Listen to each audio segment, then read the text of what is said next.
Muchas cosas encima de la mesa en este tiempo político tan particular que estamos viviendo, con ese Donald Trump cerquita de la Casa Blanca para muchos. Hablaremos de ese debate que ayer se producía entre él y Hillary Clinton. Lo vamos a hacer con Iván Puentes, muy boa noite. Que tal, boa noite? Olalla Rodil, muy boa noite. Enhoraboa por ese nomeamento como viceportavoz do Grupo Parlamentario do Bloque Nacionalista Galego.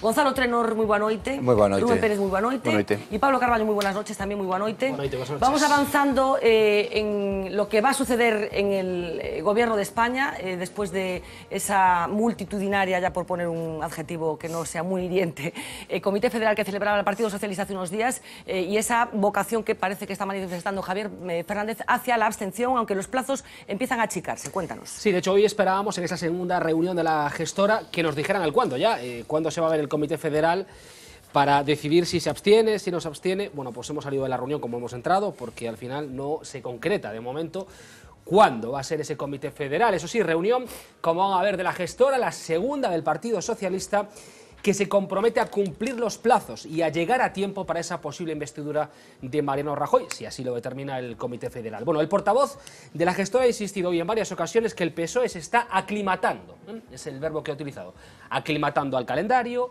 aclimatando para la decisión que tiene que tomar, cogiendo clima. Habrá un Comité Federal y estará aclimatado al calendario institucional del país. Hasta ahí podíamos llegar. El partido es consciente del plazo que tenemos, pero la comisión gestora va a aclimatar, insisto, para tomar una decisión.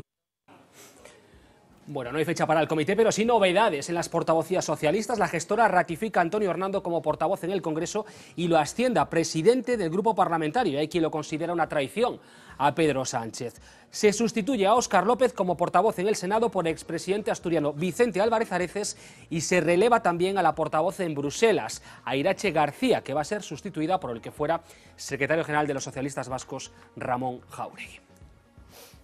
Bueno, y quizás tras este relevo en las portavocías cobre todavía más valor unas imágenes que han trascendido en las últimas horas de ese ya tan afamado Comité Federal. Reunión en el patio de Ferrat, Susana Díaz, su número 2, Juan Cornejo y los portavoces de los grupos del Partido Socialista. Antes de la dimisión de Pedro Sánchez, Cornejo les advierte que Sánchez se va a suicidar y la presidenta andaluza les dice que vayan reflexionando.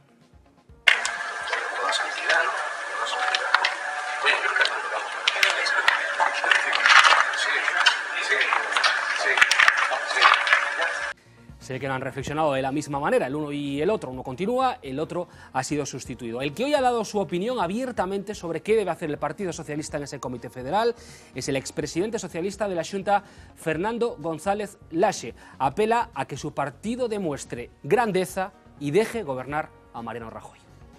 A xestora e o seu presidente ten que amosar esa grandeza de miras de cara ao futuro. E, por lo tanto, evidentemente, se o Partido Popular foi quen gobernou e a esquerda non é capaz de sumar os votos no Parlamento para gobernar, quen ten que gobernar é o Partido Popular. Bueno, cuestiones que nos llevan a pensar a que se puede producir esa abstención, la variación que hoy ha habido en Asturias del orden previsto. Junta de Gobierno. Primero, no comparecerá este viernes como estaba previsto el presidente en esa sesión de control en el Parlamento asturiano, eso parece lo de menos, pero se cambia el debate de Estado de Autonomía previsto para la última semana de octubre, cuando podría ser investido Mariano Rajoy, para noviembre. Y una curiosidad con todo esto, el Partido Socialista ha variado en esa Junta de Gobierno el orden del día, ya saben que gobierna en minoría, con el apoyo único del Partido Popular, que es quien ha apoyado a los socialistas en Asturias. Por cierto, que ya quien más y quien menos en las últimas horas en el PP y en Ciudadanos da por hecho el acuerdo, además de forma abierta, sí.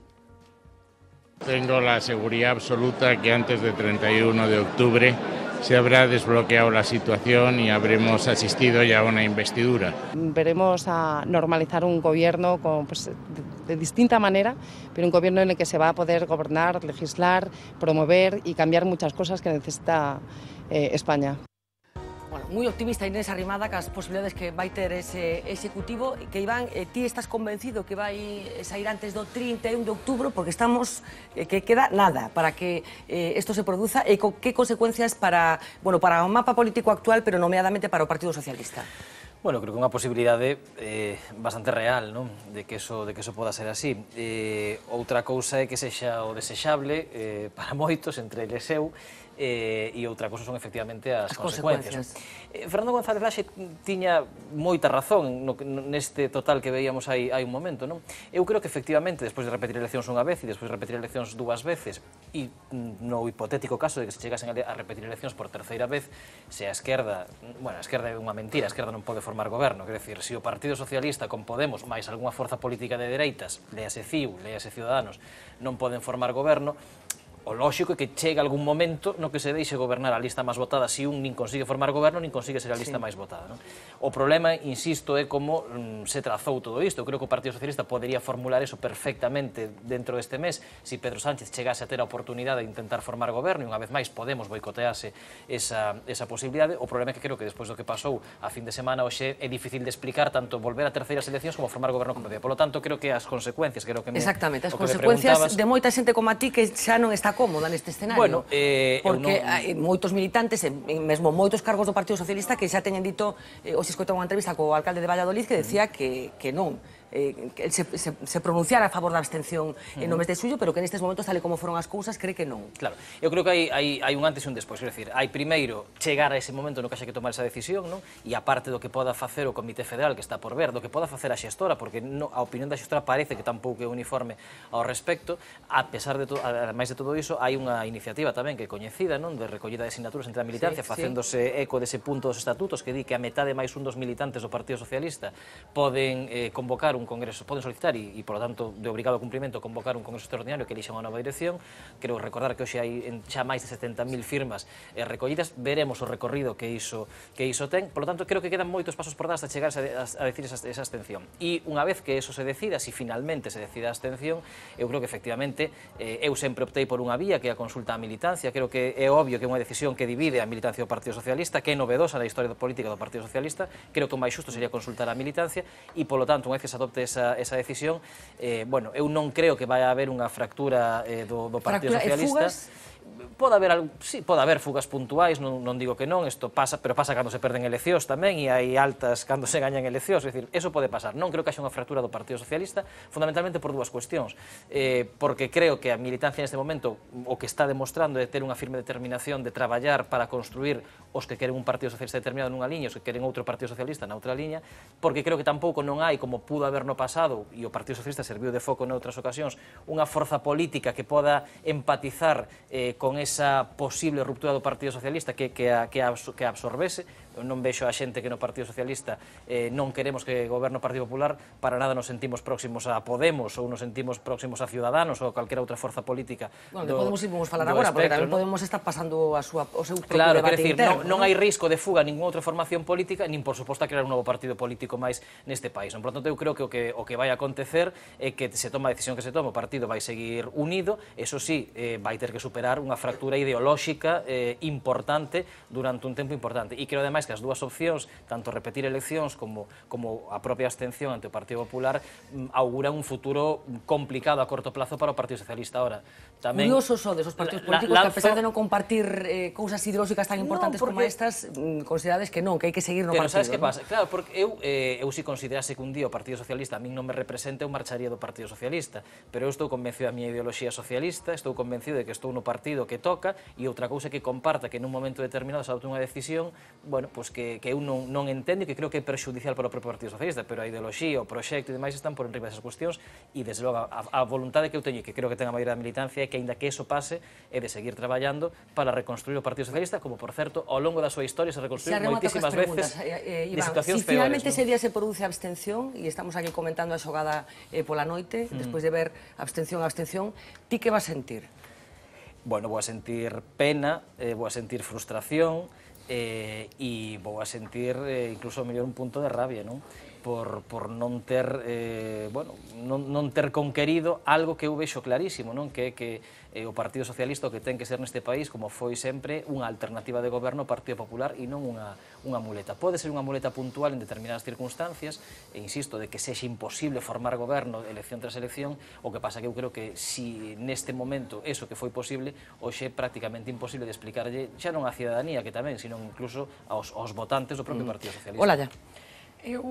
Sorpréndeme unha das cuestións que dicía Iván agora na súa intervención, non considerar unha rareza consultar a militancia, polo menos sonanos ou chirríanos un pouco a quenes vimos de organizacións, dixeches que non era algo habitual no PSOE, que podía ser incluso que non era algo habitual pactar co Partido Popular. Entendinche consultar a militancia. Todo o contrario. Eu creo que algunhas das declaracións que viñamos escoitando estes días xa baten o ridículo nalgúns casos, non? A min sorpréndeme moito o que está a acontecer no PSOE é que as grandes voces dentro do Partido Socialista estexan a defender agora unha abstención e darlle o goberno ao Partido Popular, pero iso é a consecuencia de non ter tomado determinadas decisións despois das eleccións do mes de decembro, non? E ir a unhas segundas eleccións que reforzaron, eu creo que iso é algo que vimos todas as persoas nesas segundas eleccións, reforzar o Partido Popular, non? Abocar a unhas terceiras eleccións, neste caso, eu creo que aínda seguiría engrosando a maioría absoluta do Partido Popular, pero é unha das cuestións que me queda claro ollando así un pouco desde a barreira,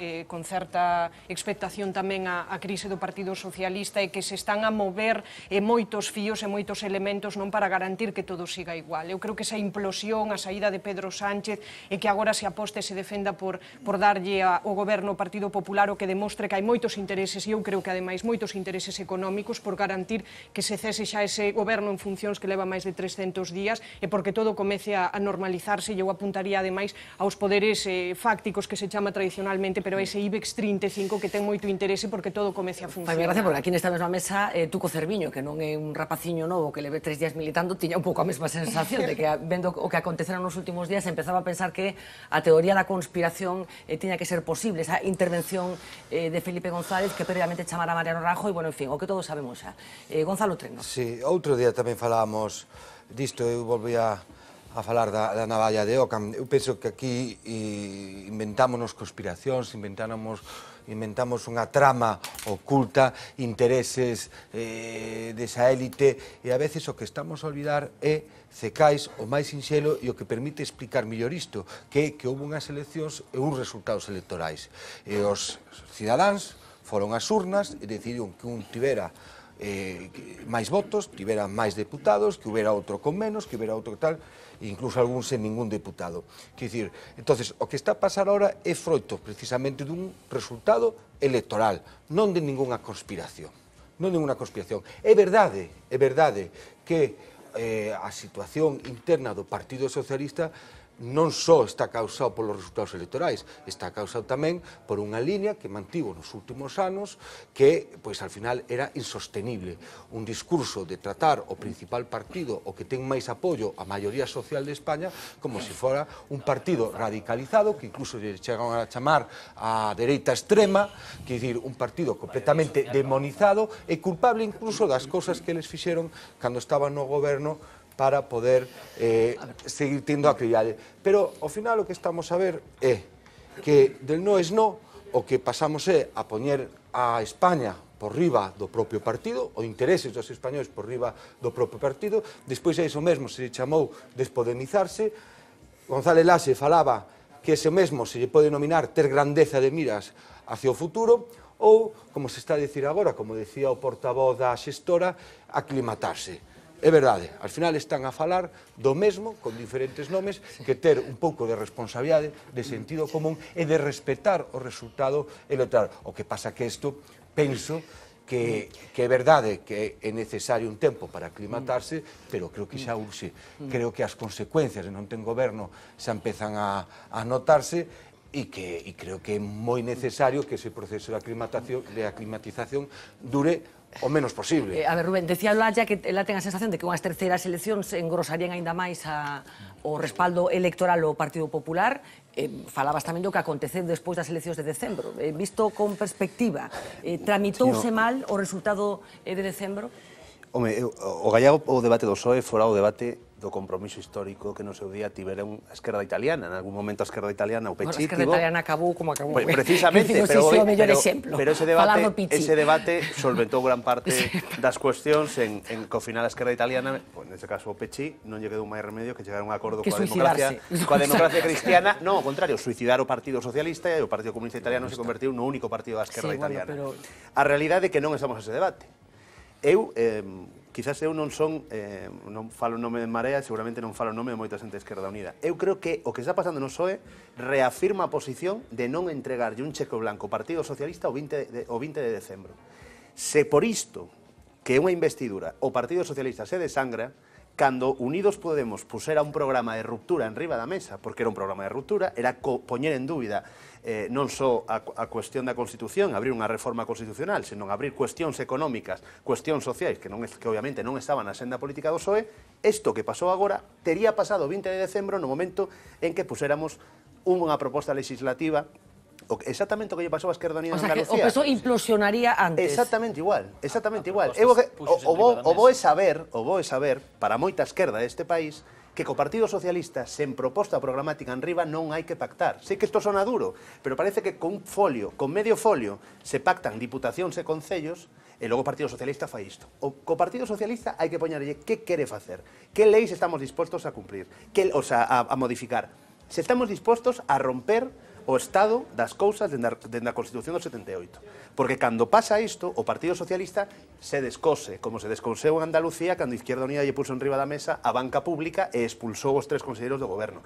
Eu creo que a cuestión da gobernabilidade... O sea, que queres dicir entón? O sea, que o PSOE non é de esquerdas? Eu creo que Unidos Podemos cometeu resumindo moitos erros ao longo do tempo nos últimos meses, pero non foi non entregarlle ao complot do Partido Socialista e Ciudadanos ao goberno. Pero o que queres dicir finalmente, Rubén, é que a acción de goberno do Partido Socialista nunca vai estar na esquerda.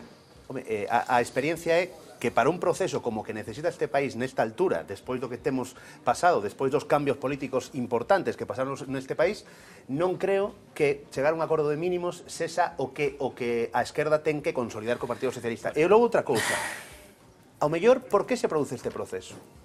Ao mellor se produce este proceso porque si había, por primeira vez en meses, a posibilidade que Unidos Podemos, o Partido Socialista e todas as expresións do nacionalismo, dende Bildu ata o nacionalismo de centro-dereita, deran os números para plantexar unha alternativa. E ao mellor o Partido Socialista, ou neste caso Pedro Sánchez, sí empezou a mover esos marcos. E nótase que o Partido Socialista é un partido de Estado, cando se moven determinados marcos, como son a unidade de Estado e con estas cuestións, automáticamente se cargan... García Paje falou desa posibilidade. É que a mí me consta, porque nós tamén sentíamos, e digo nós, Unidos Podemos, sentíamos que había un movimento nas últimas semanas que habría esa posibilidade que nos defendimos dende o mesmo momento de romper marcos políticos e chegar a acordos con forzas políticas que fai moitos anos sería impensable que o Partido Socialista chegara a acordo. E falo por o nacionalismo vasco, non por Esquerra, que Esquerra sí que hubo goberno no caso de Cataluña, pero sí que se sentía que ese movimento de marcos se estaba dando e creo que a consecuencia de ese golpe de Estado. A ver, de ese momento, porque para completar un pouco o cuadro de hoxe, hai que falar tamén do que está acontecendo noutro partido que está á esquerda do Partido Socialista. Ti falabas, Iván, que no caso de producirse unha fuga masiva de cargos e de militancia non terían acubillo en moitos sitios, hai que considera que sí, que precisamente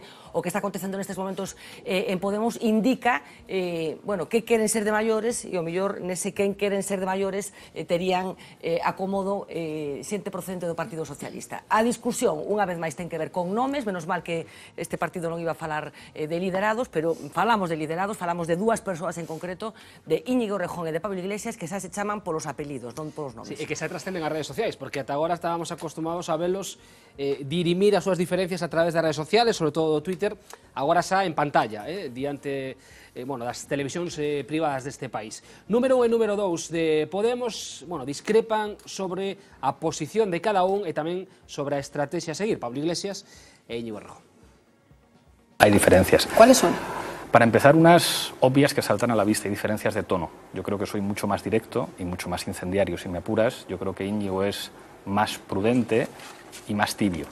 No, yo a Muñoz Molina le preguntaban y decía, no, hombre, templado, que es otra cosa, el acero se templa lentamente. No, yo creo que una posición tibia sería una posición que renunciara a imaginar que en España se puede ganar. ¿Estratégicamente tenemos diferencias? Sí. Yo creo que soy más optimista con respecto a la sociedad española.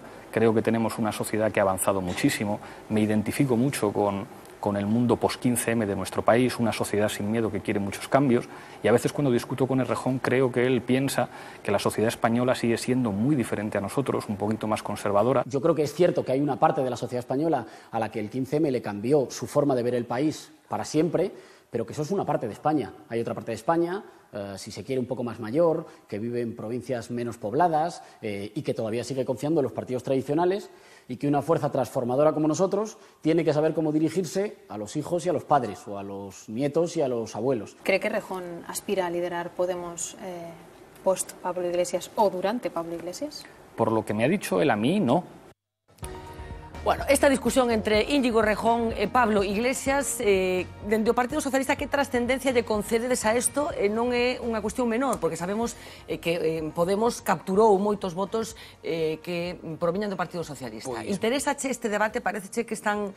A mí moitísimo como cidadán e moitísimo como socialista, porque efectivamente a expresión do que Pablo Iglesias entende que ten que ser Podemos e que acabamos de escoitar de boca de Rubén, é dicir, un partido rupturista que rache con todo o que ven do 78 e que prefira que goberne o Partido Popular con tal de non permitir que goberne o Partido Socialista, salvo que este amordazado, esposado e agrilletado ao goberno para facer as leis que Esquerda Unida ou Podemos ou Unidos Podemos ou o que seña, pois que eran nun momento determinado, non? E se iso non é posible, como obviamente non é posible, pois que goberno o Partido Popular que lles gusta máis, non? Anguita xa facía aí nos anos 90 con Aznar e demais. Entón, esa é unha liña. Eu, ojalá siguen nesa liña durante moitísimo tempo, porque a que lles levou a perder 1 millón de votos desde decembro hasta xuño, e a que vai levar a Podemos, unha vez que pase esta efervescencia e que pase este clima político, bueno, non sei dicir a irrelevancia, pero desde logo a ser un partido minoritario no conxunto do Estado, non? Eu creo que a análise de Íñigo Rejón é moitísimo máis certeira, máis interesante, e que sí que podería... O sea, ti con Íñigo Rejón estarías nun partido político? Non, eu teño discrepancias con Íñigo Rejón e non seas mala, Fernanda. Quero decir que eu sí que creo que é unha análise incluso se queres máis peligrosa para o propio interés electoral do Partido Socialista, porque efectivamente é certo, é mentira o que di Pablo Iglesias, a maioría da sociedade española non se sitúa nas teses de Podemos, a maioría da sociedade española se sitúase no centro-esquerda, cando se lles pregunta ao CIS en que del 1 al 5 ou 10, non sei cal é a pregunta, en donde se sitúa usted, se sitúa no centro-esquerda, que é exactamente o mesmo lugar no que sitúan o Partido Socialista, non? Por lo tanto, esa tese é mentira, non? E despois, eu son sempre, e o digo reiteradamente, son un firme defensor da teoría esta dos espacios políticos, é dicir, os espacios políticos non se moven, móvense os partidos políticos. E en España, desde a Segunda República, na esquerda hai dous espacios clarísimos, que é o que representou tradicionalmente o Partido Comunista e o que representou tradicionalmente o Partido Socialista. E un non pode pretender comerse e eliminar e zamparse a Esquerda Unida, como xa fixo Podemos, e ao mesmo tempo zamparse o Partido Socialista, porque son electorados diferentes. Non ten que decidir se xoga na casa de Esquerda Unida, o do Partido Comunista, ou xoga na casa do Partido Socialista. E claro, eso ten os seus riscos. A Esquerda Unida foi moi fácil papala, zampala e ocupar o seu espacio electoral. O Partido Socialista é moito máis complicado, un partido con estructura. Podemos ten máis espacio electoral do que tiña Izquierda Unida. Claro, sí, hoxe en día un espacio electoral... Estamos falando de casi un sorpaso ao Partido Socialista. Por suposto, pero hoxe en día un espacio electoral ampliado, porque froito de mil historias, da malestar social, da crise económica, da propia crise do Partido Socialista, pero un espacio electoral que xa non deu máis de sí nas últimas eleccións, que incluso perdeu 1 millón de votos, porque eu son consciente e creo que Pablo Iglesias e Podemos chegaron ao seu teito de cristal e non poden medrar a costa do Partido Socialista sen perder votos pola súa esquerda. Olaya, Iván pronostica que Podemos acabará sendo un partido minoritario, foi a expresión que utilizaches. Eu creo que co tempo, sí. Non sei se concordas con esa visión política que ten Iván. Eu non teño unha bola de meiga e ademais non sei se tedes a mesma impresión que a min, pero agora a realidade móvese a unha velocidade que eu creo que é moi difícil facer un pronóstico a longo ou medio prazo, non? O propio Podemos auguraba un sorpaso ao Partido Socialista e de repente quedouse ás portas por algún exemplo, mesmo algunhas enquisas electorais ou estudos demoscópicos acabaron fallando. Eu creo que nos atopamos nun momento moi convulso electoralmente e políticamente e é moi complexo dicir se van desaparecer ou non van desaparecer. A min o que me sorprendía do que dicía Rubén antes do programa de ruptura é que, sorprendentemente, o primeiro que pediran fora a vicepresidencia non sei cantos ministerios. Non, eu discrepo un pouco dese suposto programa de ruptura que viña a cuestionar todo o regime do ano 78 e que eu creo que se foi diluindo progresivamente. Eu creo que o que estamos vendo dentro de Podemos é que unha formación política que nace naceu hai moi pouquiño tempo, que tivo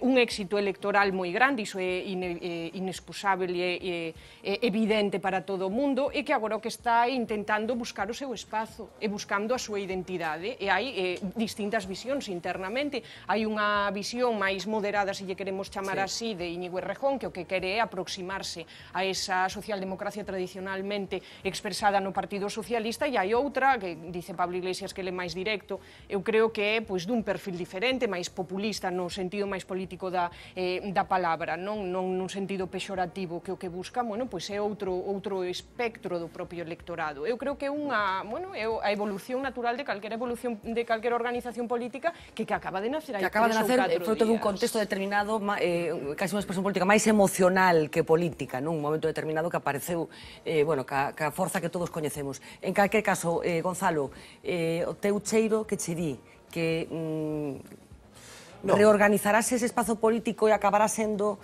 minoritario, que decir, que se volverá un pouco a expresión política que leva sendo habitual en España dende o ano 78? Sí. Ese réxime que iba a caer e que parece que vai depender dos factores de carácter endóxeno que se deban a sí mesmos, o sea, os límites que ten pola propia definición, polo propio liderazgo, polos propios posicionamientos políticos, por ese ansia tamén de acabar como decía Rubén, con España, co Estado, e tamén co marco de liberdades e dereitos que representa a nosa Constitución. Eu penso que eso marca de por sí un teito para Podemos, pero é verdade que hai outro factor, que é a descomposición do Partido Socialista ou, pola contra, a súa reconstrución, que tamén vai a condicionar que poda darse ou non. Se o Partido Socialista é capaz de volver a ter un discurso propio coherente coa súa historia, coherente tamén coas súas responsabilidades de goberno, creo que podemos volver a hablar de un partido que, se non é o partido mayoritario, polo menos será o partido mayoritario da oposición. Si el Partido Socialista sigue intentando competir con Podemos a ver quen é máis rupturista ou, pola contra, pretende seguir gobernando sen gañar eleccións, ao final o que imos a ter é un Partido Socialista menguante. Preguntaba ya Iván que pode sentir o día que se produza, no caso de que cheguen os prazos, esa abstención, tedes que ir preparándovos para comer máis cousas destas, porque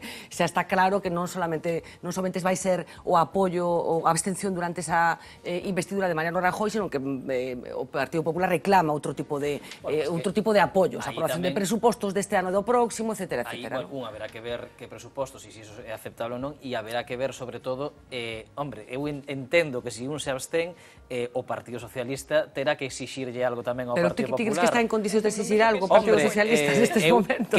Paradóxicamente. Quero pensar que sí, porque con respecto de Podemos, unha cuestión, porque con algo que apuntaba Gonzalo, as enquisas que se fixeron así, é certo que son enquisas feitas rápido e, en fin, co valor que teñen, pero as enquisas que se fixeron despois do Comité Federal do outro día tiñan un dato moi salientable, que era que o electorado que caía o Partido Socialista, que perdía o Partido Socialista, non se iba a Podemos non se movía ningún... Claro, digo, pero do que poda perder o Partido Socialista, o cabreo que poda ter o Partido Socialista dentro do seu electorado, é xente que non se vai a Podemos, é xente que se vai a abstención. Podemos non sube ningún chío prácticamente desde esas eleccións de que se falle que a xente do Partido Socialista que se iba a marchar a Podemos xa marchou. Pero que digo que claro, esa teoría dos vasos comunicantes que Gonzalo planteaba agora, que se o Partido Socialista se recupera, Podemos baja, e se non tal, é moi cuestionable. E eu creo que o que sí que vai pasar é que Podemos vai sufrir unha fractura, porque sí que hai unha diferencia de visión e ideolóxica clarísima dentro de Podemos. Vai sufrir unha fractura, e eu creo que se o Partido Socialista consigue recompoñerse, consigue recuperarse e se ubica claramente onde estivo sempre neste país, que no centro-esquerda, é posible que esa fractura de Podemos poda integrarse no Partido Socialista. Ves unha fractura clara en Podemos como consecuencia dun debate ideolóxico, e non ves esa fractura no Partido Socialista como consecuencia dun debate ideolóxico igual de profundo. Xo digo, é un debate ideolóxico igual de profundo, pero eu sí que non vexo o risco de fractura entre o Partido Socialista. É unha organización moito máis, non podes utilizar a palabra cosida, pero consolidada, engrasada, ademais da posición política que teña o partido en Madrid, hai agrupacións locais que teñen posicionamentos determinados, con compañeros que levan anos traballando codo con codo, é moi difícil que iso pase. Podemos ten xente que no grupo parlamentario en Galicia que nin se coñece a día de hoxe. Rubén, que coñece ben a TEA, digamos, fractura que se pronostica en Podemos ou, un camiño cara non a unha irrelevancia, pero sí a ocupar un espazo político moito menor. En primeiro lugar, eu coincido con Iván. Un partido político, a súa forza non é exclusivamente parlamentaria. Falo dos parlamentos. No momento que tes miles de grupos municipais, no momento que tes miles de alcaldías e miles de estruturas locais, a desaparición de un partido non é tan fácil. A cuestión do debate de Podemos, o debate de Podemos se dá agora, precisamente porque o escenario é o que é. O discurso de Pablo Iglesias muda, a mí non me gustou o discurso de Pablo Iglesias ata fai uns meses. A mí non era a miña organización. O da campaña electoral, por exemplo. O 20 de decembro, mentras Esquerda Unida tiñamos claro cal era o escenario co Partido Socialista, efectivamente Podemos decidiu esa petición de vicepresidencias que, dende logo, son política, tamén explica gran parte do desgaste. Eu creo que sobre as tesis do Partido Socialista nos últimos meses podemos lograr un montón de cousas. Eu creo que hai un cambio de discurso político por parte de Pablo Iglesias e dun sector de Podemos que quere construir un Podemos de cambio no momento que o Partido Socialista implosiona. Eso significa que o Partido Socialista vai a desaparecer? Claro que non. Non desapareceu o PASOK en Grecia, a xente se olvida do PASOK, pero o PASOK está crecendo electoralmente en Grecia. Pero, Rubén, eso é pola situación do Partido Socialista ou polos malos resultados das eleccións de xuño? O cambio de discurso... Os malos resultados, os resultados non agardados. O cambio de discurso é así de fácil. O resultado electoral podría ter costado que Íñigo Errejón gañara posición frente a Pablo Iglesias, ou polo menos que o discurso, efectivamente, había que mudalo. O problema é que no momento que ese status quo se mantén, porque é certo que son dúas posicións, eu non creo que sea o debate do Podemos de dereita, ou Podemos de esquerda, ou Podemos populista e o Podemos posibilista que se pon en riba da mesa. Eu creo que o debate máis fundo de que xa non somos unha alternativa que avanza como un bulldozer e agora temos que facer xestión parlamentaria. E para iso, a xestión parlamentaria é difícil, porque tens que ter cadros políticos non só no Parlamento, senón fora. Ese debate que ten ahora mesmo en Podemos é como nos ubicamos. Para ser oposición parlamentaria, o mellor fai 4 ou 5 deputados de Izquierda Unida fan máis oposición parlamentaria que 60 deputados dunha organización, e ten pasado neste Parlamento. Entón, ese debate hai que abrilo. Segundo, sobre a cuestión de como vai a resolver ese debate Podemos. Ese debate, eu, sinceramente, Podemos non o vai a resolver unitariamente. Creo que son das poucas persoas que se anticipan no tempo a que non pode existir eses dous Podemos nunha oposición parlamentaria, porque as costuras van a saltar. No momento, por exemplo, en 2 anos e medio, que estemos nunhas municipais e que Podemos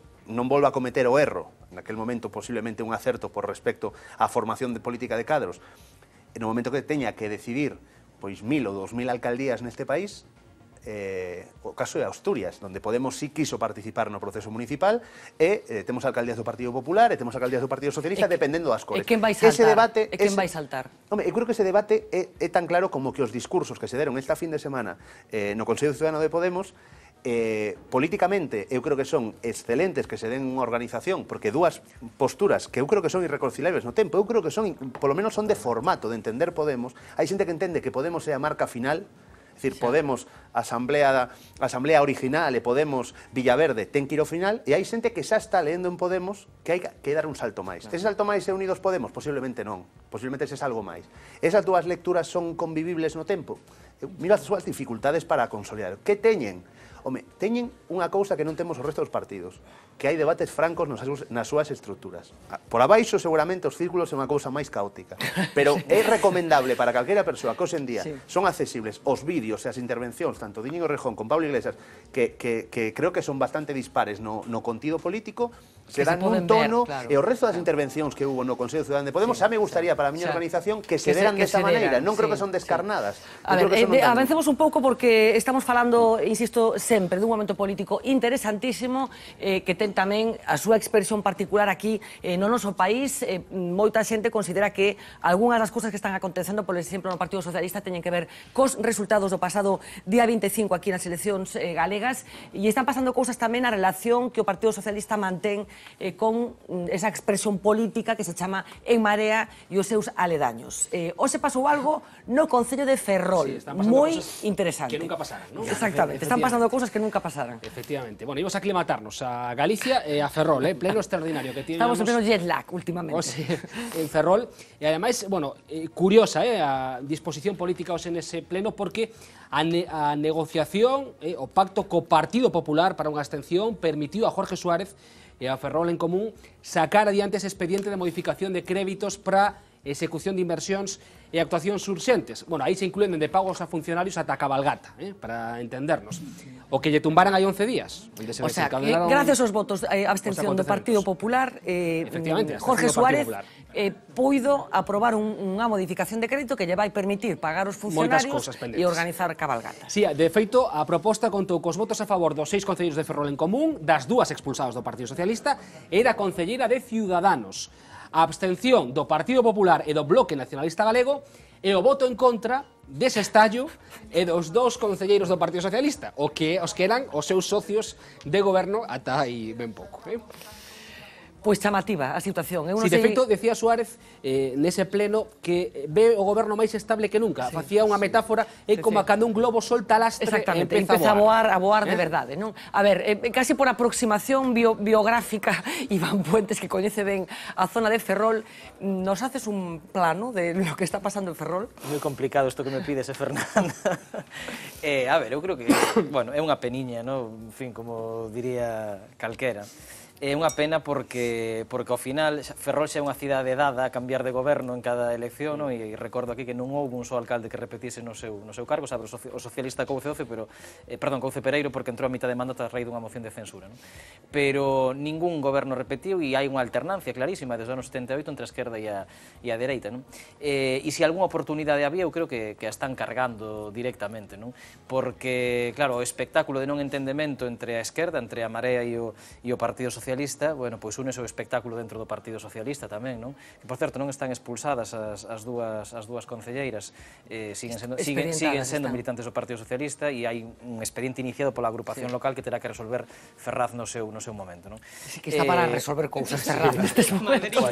Entre todo resolverá, supoño, isto en algún momento. Mira, que teño aquí 2 concelleiras de Ferrol, por favor, estamos aclimatándonos. Pero, en todo caso, insisto, creo que un espectáculo lamentable que vai acabar como acabou o bipartito no seu momento por algo moito menos lamentable que isto, pero tamén que cun goberno do Partido Popular, e eu estou convencido, é dicir, en todas partes nas que a esquerda é incapaz de entenderse e destes tipo de espectáculos mentre goberna, non faledes da esquerda, falade de vos, porque ao final intentades meternos a todos no mesmo caixón. Da esquerda, quer dicir, para mí de Ferrol en Común e o Partido Socialista. Unha das teses claras, pero bueno, podemos falar da Xunta de Galicia, para mí a falta de entendemento entre o BNG e o Partido Socialista nos últimos anos do goberno bipartito foi o que explica a vitória de Feijóo no ano 2009. Teño clarísimo, e hai 1000 estudios que demostran iso, ademais. E pasa sistemáticamente, e eu digo pola propia miña experiencia en Fene tamén, quero dicir, cando estaba ali no Concello, a falta de entendemento co BNG provocounos unha resta de apoio popular